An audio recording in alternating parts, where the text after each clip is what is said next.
Thank you for tuning in for Devos today. And all this week, I'm talking to people who are hurting. I'm talking to people who are like totally stressed out. People who you've got yourself in a pickle right now and you need some help. Look with me, God's tear bottle. Look in Psalms 56, verse 8. If you didn't write down this verse yet this week, I want you share this verse with somebody. Somebody's hurting. Look here. Put my tears in your bottle. Are they not written in your book? Okay, so all your tears, all your hurtings are written in God's book in heaven.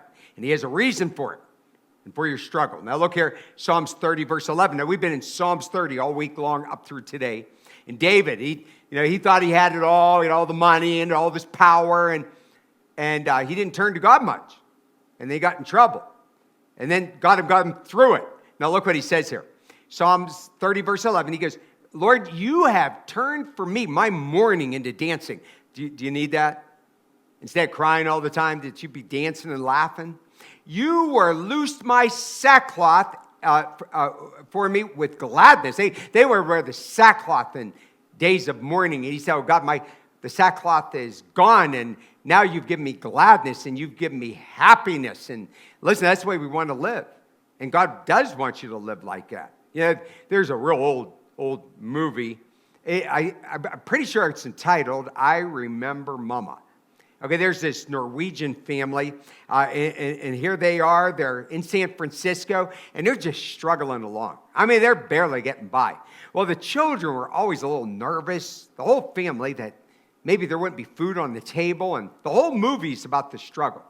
Well, Mama would tell all the children that her and their papa had this pretty good side savings account. And they said, now we have money put away in a little nest egg. And they said, now if we get in trouble, we can go to the bank and get that money out, but we don't want to touch it unless we have to. So every time they were right at the edge, he would tell to them again, well, they all got older and Mama was older. And so here the children wanted to know about the nest egg. And they found out there was no nest egg. There was no savings. And so they finally confronted her. They said, why did you tell us that? She told them, she goes, we were so poor and we were hurting so bad. She goes, children have to have security. And I wanted to know that you were secure, even though I should have made up that story. But that's true, isn't it? Hey, listen, we have a security. You know what the security is? If I'm falling and everything in my world falls apart, that my God is the bottom line. He's going to catch me. I like that. And he's going to help me. And he's going to help you. And look at me down in Psalms 30, verse 12. Look here. He says, now my glory, David says this, may sing your praises and not be silent. So listen, we need to give praise to God. And when we get through something and he finally gets us through it and turns things around, you got to glorify his name. It hurts God's heart when you don't share that. He said, oh, Lord my God, I will give thanks to you. Do you know how you know that somebody's humble? They're like real thankful. We live in a very unthankful world where you give children gifts and do things for people, and they don't make a big deal out of it.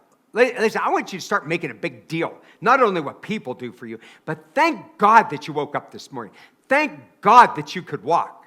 People are in wheelchairs that can't walk. Thank God. You're so depressed because of your life situation, but you're in good health. Thank God that you're in good health. Just praise him. Praise him. That's what the Lord wants you to do. Now listen, I've been saying each day, God, he has a purpose for your pain. He has a reason why you're in that struggle. And you know something else? There is nothing that comes to a child of God unless it is permitted by God, and we're in his hands. And it's permitted to come through the filter of his love to his child. And he has a reason for that. And he has a reason for your struggle. And if you turn to him, and you trust in him, and you praise him when he gets you through, then he's going to reward you.